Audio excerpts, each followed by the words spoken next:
हरिओम. योगदास उवाच. योगदासांचे प्रवचन. स्त्री आध्यात्मिक मुक्तिद्वार. एका आध्यात्मिक पुस्तकाच्या प्रकाशन समारंभाला गेलो होतो. प्रकाशन समारंभ छान पार पडला. नंतर पुस्तक वाचनात आलं. पुस्तक चांगलं होतं. त्यानंतर काही दिवसांनी ते प्रकाशक फोनवरून पुस्तकाचा अभिप्राय विचारत होते. मी पुस्तक आवडल्याचे सांगितले. कुतूहल म्हणून सहजच त्यांना म्हणालो, या तुमच्या पुस्तकाचे प्रकाशन त्या आनंद महाराजांच्या हस्ते होणार असे म्हणाला होतात, पण ते तर आलेच नाहीत.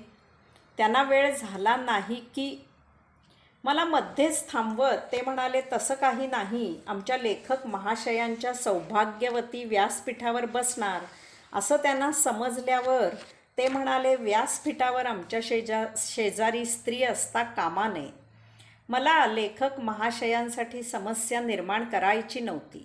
त्यामुळे मीच आनंद महाराजांना आणण्याचा बेत रद्द केला. मी तुम्हाला विचारणारच होतो की यात माझं काही चुकलं तर नाही ना? एका सत्पुरुषाचा रोष तर मी ओढवून घेतला नाही ना? हे प्रकाशक माझे चांगले मित्र होते, तेव्हा त्यांना माझे खरे मत देणे भाग होते. चुकले वगैरे काही नाही. केवळ एका स्त्रीच्या सान्निध्यात त्यांच्या तपश्चर्येला धक्का पोहोचत असेल तर तो त्यांचा प्रश्न आहे. तसंच अशा कारणाने त्यांना क्रोध येत असेल तर अशांना तुम्ही न बोलवलेलेच बरे. मला जे प्रामाणिकपणे वाटले ते मी सांगून मोकळा झालो. मला पुराण काळातील एक गोष्ट आठवली. अफलातून नगरीमध्ये एका मठाच्या स्वामींची पुण्यतिथी असल्यामुळे त्या स्मृती कार्यक्रमाला 2 साधू आपल्या मुक्कामाच्या गावाहून त्या मठाच्या गावाला जात होते. प्रवास अर्थातच त्या काळी पायी चालला होता. वाटेत एक नदी लागली. नदीला पाणी होतं. नदीच्या काठावर एक स्त्री चिंतातूर होऊन बसली होती. अगदी रडवेली झालेली होती. साधूंना पाहून तिला आनंद झाला. आता आपल्याला मदत मिळणार म्हणून ती खुश झाली. तिने साधूंना विनम्र अभिवादन केले. हात जोडून ती त्यांना म्हणाली, हे मुनिवर, माझं घर पैल तीरावर आहे. तिथे माझं बाळ माझी खूप वाट पाहत असेल. या नदीतील पाण्यामुळे मला पैलतीरी जायला भीती वाटत आहे. कृपया आपण मला नदी पार करायला मदत करावी अशी नम्र प्रार्थना आहे. त्यावर पहिला साधू म्हणाला, हे देवी, आम्ही साधू संन्यासी आहोत. आम्हाला स्त्री स्पर्श विष समान आहे. तुझ्यासह नदी पार करताना तुला स्पर्श करावा लागेल, यास्तव आम्ही तुला मदत करू शकत नाही. हे ऐकून त्या स्त्रीच्या डोळ्यात अश्रू आले. बाळाच्या काळजीने ती चिंताक्रांत झाली. हे सर्व पाहून दुसऱ्या साधूने त्वरित तिला आपल्या पाठीवर घेतले. नदी पार करून तिला सुखरूप पैल तीरावर सोडून तो आपल्या सहकारी साधूबरोबर रस्ता चालू लागला. पहिल्या साधूने दुसऱ्या साधूजवळ बोलणे थांबविले. त्या रात्री त्यांचा पुढील गावात मुक्काम झाला. दुसऱ्या दिवशी सकाळी पुढील वाटचाल सुरू झाली. दुसऱ्या साधूने सायंकाळपर्यंत वाट पाहिली. शेवटी न राहून तो पहिल्या साधूला म्हणाला, हे सज्जन, तू माझ्याशी अबोला धरण्याचं कारण काय आहे? त्यावर पहिला साधू जरा चिडून म्हणाला, मित्रा, स्त्री स्पर्श करण्याचा प्रमाद तुझ्या हातून घडला आहे. अशा पापी जनांजवळ मी संभाषण करणं उचित नाही. त्यावर दुसरा साधू शांतपणे म्हणाला, मित्रा, काल त्या देवीला नदीच्या पैलतीरी मी ती सोडली. तू मात्र अजून तिचाच विचार करत आहेस. तात्पर्य, कृती शुद्ध हेतूने केलेली असली पाहिजे. त्यात गुंतून राहणं योग्य नाही. प्रकाशकांना उत्तर देऊन मोकळा झालो असं जरी मला वाटलं तरी हा विषय माझ्या मनात पाहुणा होऊन राहिला. आध्यात्मिक आचार विचार इतके तकलादू नसतात किंवा नसावेत की निव्वळ स्त्री सान्निध्याने ते भ्रष्ट व्हावेत. वेद, उपनिषद, पुराणे सांगणारे आपले ऋषी संसारीच होते. त्यांना मुलं होती. ते व्यवस्थित संसार करीत होते. स्त्री या शब्दाने माझ्या मनाचा ताबा घेतला. काही शब्द स्वतःची जात कुळ सांगून जातात. स्त्री या शब्दातच त्याचा परिपूर्ण अर्थ सामावलेला आहे असं मला वाटलं. स्त्री या शब्दात 4 अक्षरे आहेत. स र त ई. स म्हणजे सत्व, र म्हणजे रज, त म्हणजे तम, ई म्हणजे सर्व तिन्ही गुण जिंकले की ईश्वराप्रत मुक्तीचा मार्ग मोकळा होतो. स्त्री या शब्दात ही 4 अक्षरे आहेत. या शब्दातील अक्षरांप्रमाणे स्त्री मुक्तीचा मार्ग मोकळा करून देऊ शकते. स्त्रीमध्ये हे गुण आहेत, ते सुप्त आहेत. ते समजावून जाणून घेण्याची आवश्यकता आहे. त्यासाठी अहंकार, अभिमान त्यागून स्वच्छ मोकळ्या मनाने प्रामाणिकपणे विचार करणे आवश्यक आहे. सर्वसाधारणपणे स्त्री ही एक उपभोग्य वस्तू म्हणून तिच्याकडे पाहिले जाते. चूल आणि मूल हेच तिचे जीवित कर्तव्य आहे असा समज आहे. तसा समज स्त्रीचा सुद्धा सोयीस्करपणे पिढ्यानपिढ्या प्रयत्नपूर्वक करून देण्यात आला आहे. एखाद्या स्त्रीला तिच्या नवऱ्याने मारहाण केली तर तिची मैत्रीण किंवा तिची आई तिलाच समजावते, अगं चालायचेच, नवरा आहे तो मारणारच. स्त्रीचा जन्मच तसा वाईट आहे. आपण सहन करायचे आणि तेही मुकाट्याने. स्त्रीच्या शक्तीचा गाभा सेवा, प्रेम हा आहे. त्यामुळे शारीरिक ताकदीच्या दृष्टीने पुरुषापुढे ती अबला ठरते, कमी पडते. पुरुषात शारीरिक ताकद जात्यात जास्त असते. त्याच्या जोरावर तो स्त्रीला स्वतःच्या मतानुसार नमवितो. स्वतः स्वच्छंद, स्वेच्छानंद, बेताल कसंही वागायचं. मात्र स्त्रीकडून घराचा उंबरठासुद्धा ओलांडला जाणार नाही अशी व्यवस्था करायची. तिला गुलामाप्रमाणे वागणूक द्यायची. प्रसंगी तिला राबवून घ्यायचे, सेवा करायला लावायचे. तिची मर्जी काहीही असो, तिच्यावर शारीरिक अत्याचार करायचे. वास्तविक पाहता स्त्रीजवळ जे गुण आहेत त्यांचा नीट विचार न करता सोयीस्करपणे ती तिची कमजोरी, दुबळेपणा आहे असा अर्थ घेऊन तिच्यावर अत्याचार केले जातात. स्त्रीच्या बाबतीत असे विचार पूर्णपणे बदलले गेले पाहिजेत. स्त्रीच्या अंगी असे काही गुण आहेत, परमेश्वराने स्त्रीला असा काही वरदहस्त दिला आहे की तसे असामान्य गुण पुरुषांच्या अंगी येणे केवळ अशक्य आहे. हे गुण असे आहेत की पुरुषाने तिच्या चरणी नतमस्तक व्हावं. मती दिपवून टाकणारी असामान्यता स्त्रीच्या अंगी आहे. या गुणांची पारख करून स्त्रीला वंदन करावे. या मानवी देहातच जीवाला मुक्ती मिळणे शक्य आहे. त्या मुक्तीचा मार्ग स्त्रीच्या पूजनात दडलेला आहे. ज्याला स्त्रीपुढे आदराने झुकायला लाज वाटते, नम्र व्हायला संकोच वाटतो, मग त्याचे कारण काहीही असो, अशा व्यक्तीने स्त्रीपासून दूर राहावे. स्त्रीचा सन्मान करायचा नसेल त्याने स्त्रीच्या सान्निध्यात न येणेच योग्य. स्त्रीच्या सहवासात येऊन तिचा अपमान करणाऱ्याला मुक्तीसाठी पुन्हा पुन्हा जन्म घेणे अपरिहार्य आहे. पुराण काळाचा विचार केला तर आपल्या लक्षात येईल की आपले ऋषी स्त्रियांना फार मान देत असत. ते तर त्यांना देवी असं संबोधित असत. त्यांनी स्त्रीचं अनन्यसाधारण महत्त्व ओळखलं होतं. अशा या अनन्यसाधारण स्त्रीगुणांची ओळख व्हावी हा या लेखाचा हेतू आहे. जन्मदाती. आजकालच्या युगात सगळ्यात जास्त महत्त्वाचं आहे ते मूलभूत गरजा भागविण्याला. मूलभूत गरजा भागलं ही त्रिकाली सत्य गोष्ट आहे. या गरजा भागविण्यासाठी उत्पादन करणं हाच एकमेव मार्ग आहे. शेतकरी शेतात पेरेल तेव्हा धान्य उगवेल. कापूस पिकेल तर घालायला कपडे मिळतील. घरं बांधली तर निवाऱ्याची सोय होईल. या मूलभूत गरजा आहेत. त्यामुळे इतर सर्व गोष्टींपेक्षा उत्पादनाला फार महत्त्व आहे. एक दुसरी गोष्ट जगजाहीर आहे की आधुनिक शास्त्रज्ञ माणसाची प्रतिकृती तयार करण्याचा आटोकाट प्रयत्न करत आहे. हुबेहूब यांत्रिक मानव तयार करणं विज्ञानाला सर्वथैव अशक्य आहे. याचं मुख्य कारण म्हणजे आत्मा निर्माण करणे अशक्यप्राय आहे. ते विज्ञानाला केव्हाही शक्य होणार नाही. हे काम फक्त केवळ आणि केवळ स्त्रीच करू शकते. परमेश्वराचा आत्मांश वास करणारा देह स्त्रीच उत्पन्न करू शकते. या नरदेहातच जन्ममरणाचे फेरे चुकविणे शक्य आहे, तो स्त्रीमुळे मिळतो, हे तिचे अनन्य उपकार आहेत. त्यागी, स्त्रीसारखं समर्पण कोणीही करू शकत नाही. स्त्री त्याग समर्पण सहज करते. कसलाही हिशेब व्यवहार न पाहता पुरुषाच्या सुखासाठी ती आपला देह त्याच्या हवाली करते.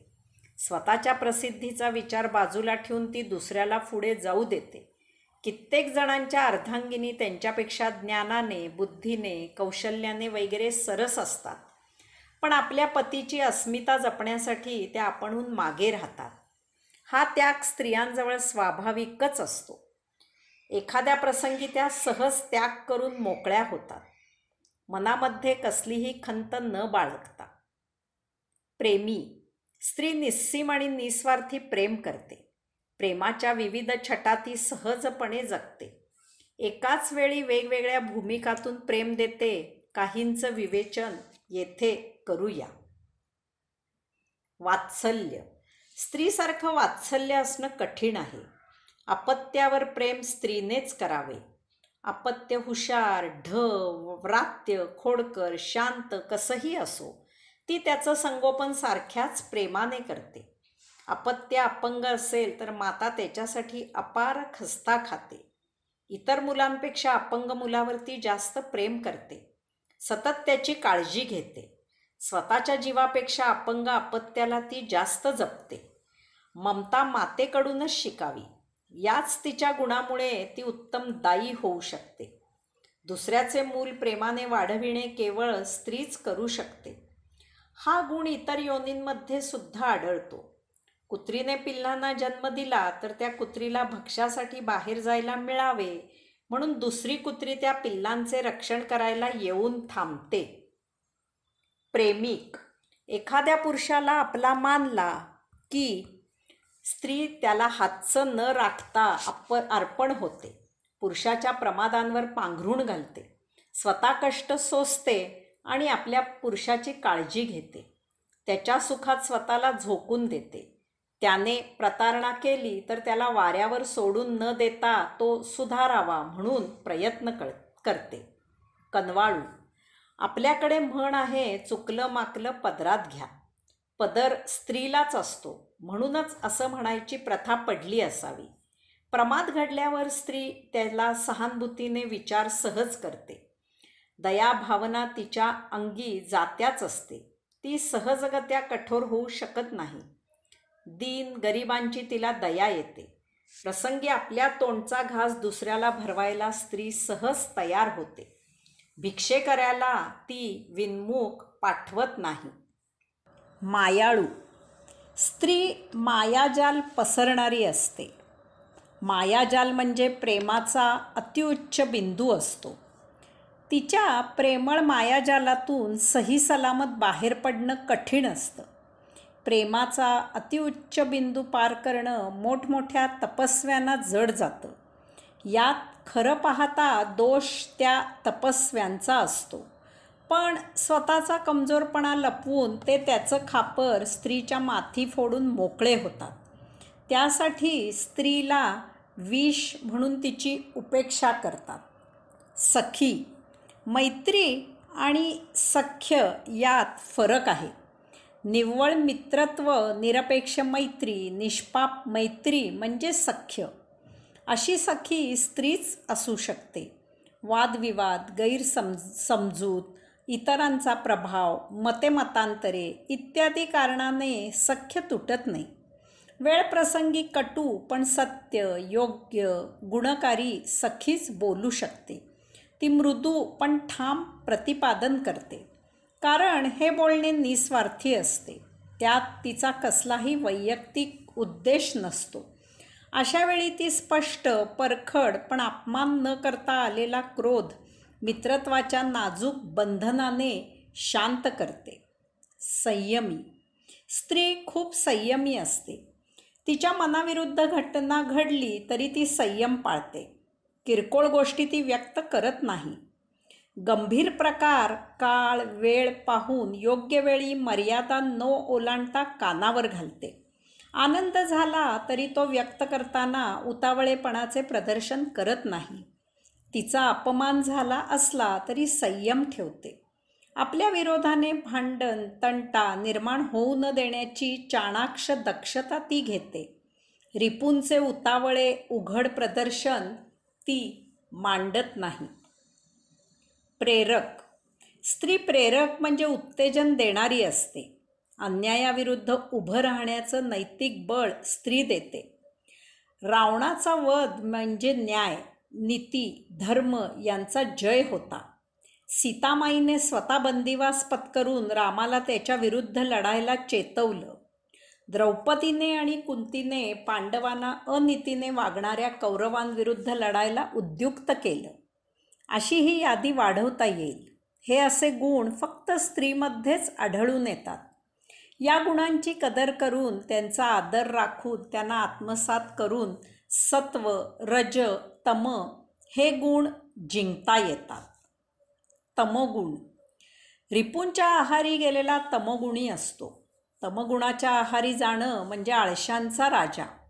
क्रोधी स्वभाव, कर्तव्यशून्यता, दुसऱ्यांकडून सेवा करवून घ्यायची, इतरांचे काहीही होऊ दे, माझं सर्व नीट झालं पाहिजे. तोंडाने बढाया मारायच्या, प्रत्यक्ष कृती शून्य. स्त्री रिपूंच्या आहारी गेलेली नसते. स्त्रीने तमोगुण जिंकलेला असतो. ती रिपूंचा सुयोग्य वापर करते. स्त्री फार मेहनती असते. ती सतत काम करत असते. संसाराची मनापासून काळजी करते. शक्यतो दुसऱ्यांना आपल्यामुळे त्रास होणार नाही यासाठी ती स्वतःची दुःख मनात ठेवते. संसाराला धोका निर्माण झाला, मुलांना संरक्षणाची आवश्यकता निर्माण झाली किंवा पती संकटात सापडला इत्यादी कोणत्याही कारणाने संकट आल्यास ती सर्व ताकदीनिशी संकटाला तोंड द्यायला सज्ज होते, उभी राहते. अशावेळी तिचं रणचंडिका रौद्ररूप पाहावयाला मिळतं. हे असे स्त्रीचे गुण ओळखून त्यापासून प्रेरणा घेऊन आपण आपल्यातील तमोगुण घालवू शकतो. यासाठी स्त्री मनोभावे पुरुषाला सर्वतोपरी सहाय्य करते, मदत करते. रजोगुण. रजोगुणाच्या आहारी जाणं म्हणजे ताकदीबाहेर अफाट अचाट कृत्य करणे. पुरुषाला आवाजवी अव्यवहारी साहस करावंसं वाटतं. बहुतांशी अशा व्यवहारात नुकसान सोसावं लागतं. मन संसारी सुखात रममाण असते. हरेक गोष्ट करून जास्तीत जास्त सुख समृद्धी मिळवण्याची तीव्र इच्छा असते.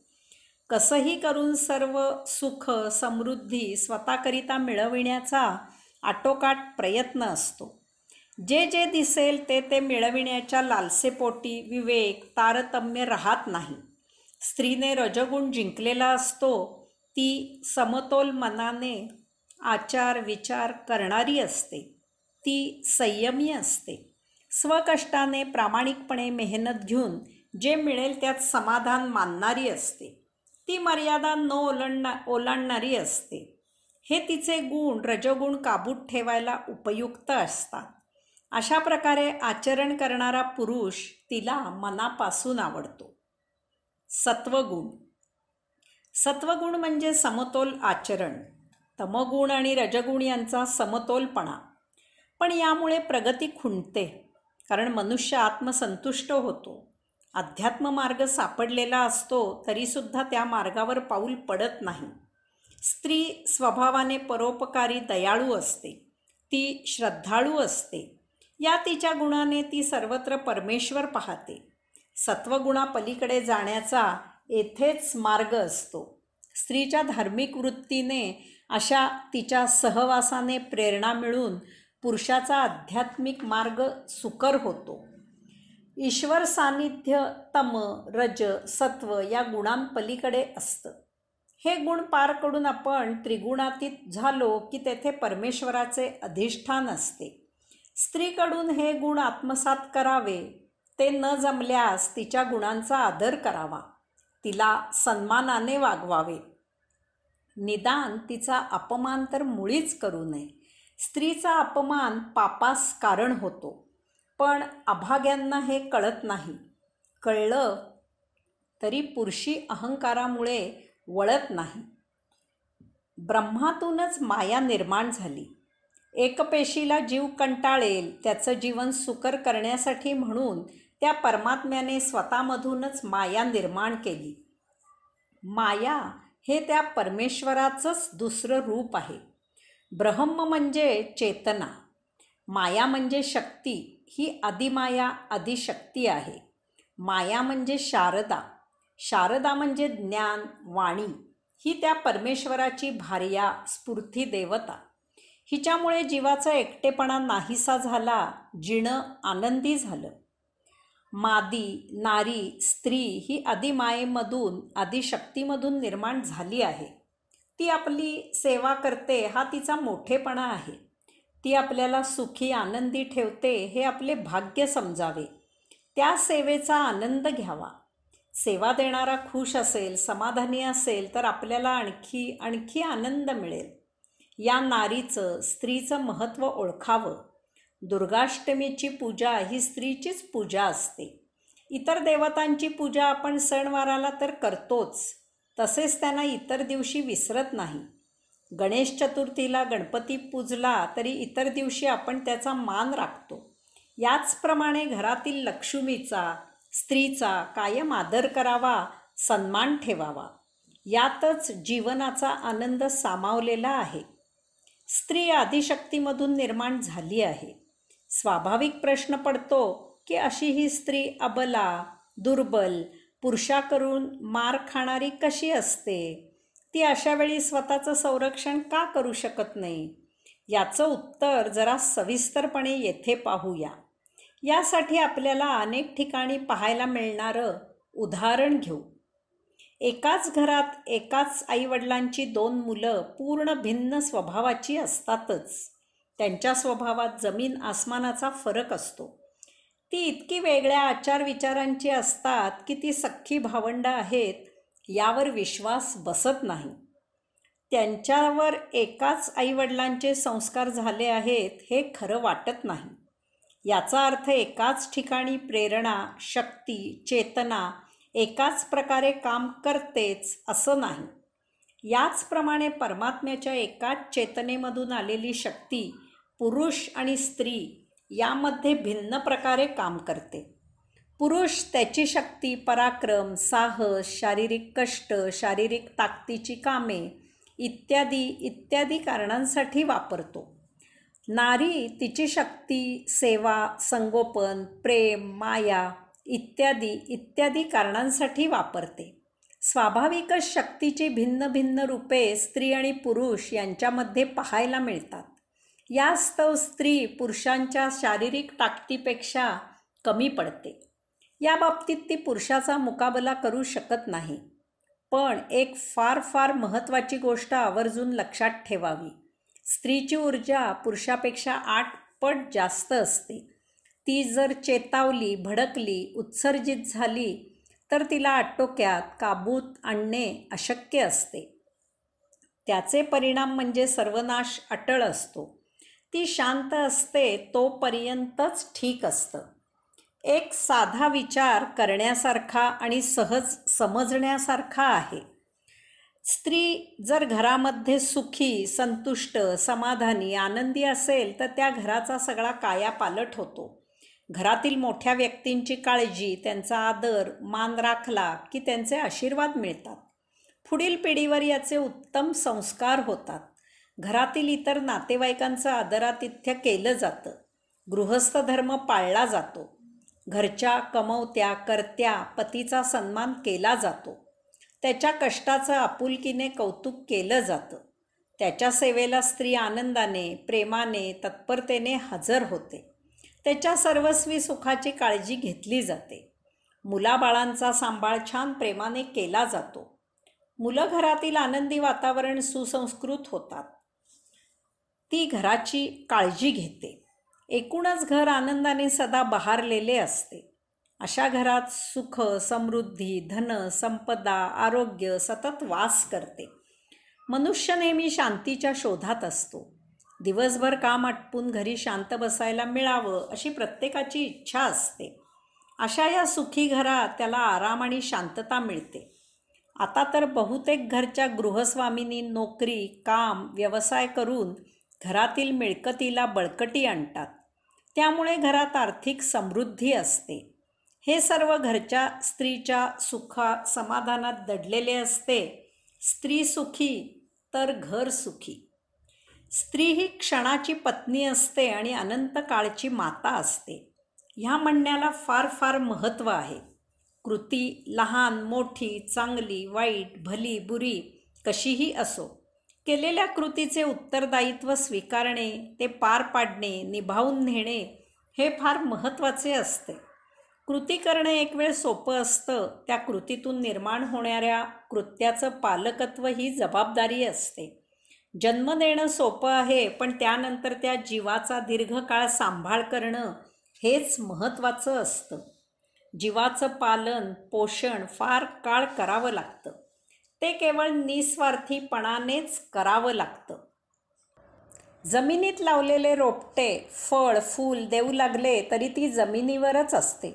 ते जागा सोडून जात नाही.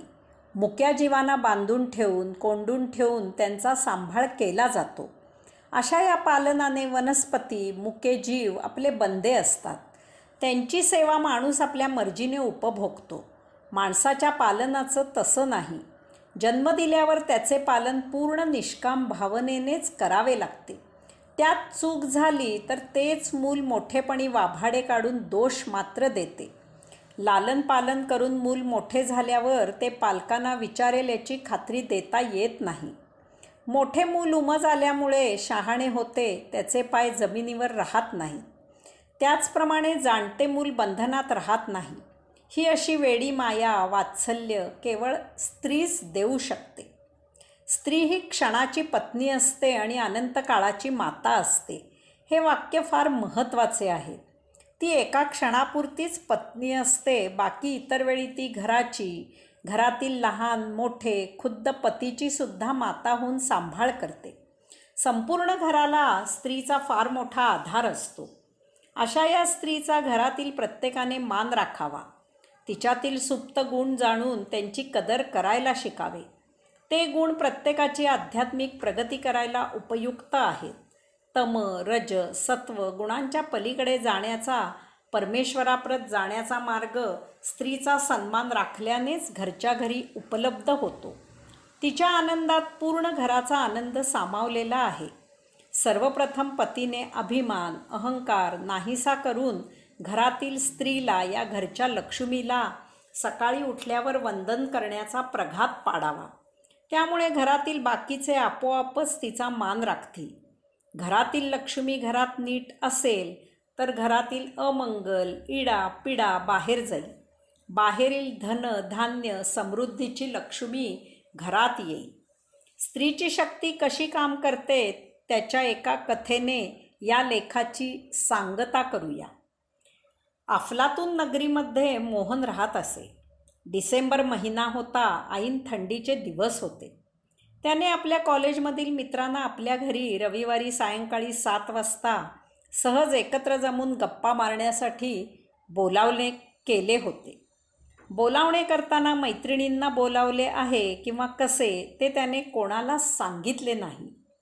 मोहिनीला म्हणजे आपल्या पत्नीला साधारण 25 जणांची खाण्याची सोय करायला सांगून तो आपल्या रोजच्या कामाला निघून गेला. रविवार उजाडला. सायंकाळी मोहनच्या मित्रांबरोबर त्यांच्या बायका येतील.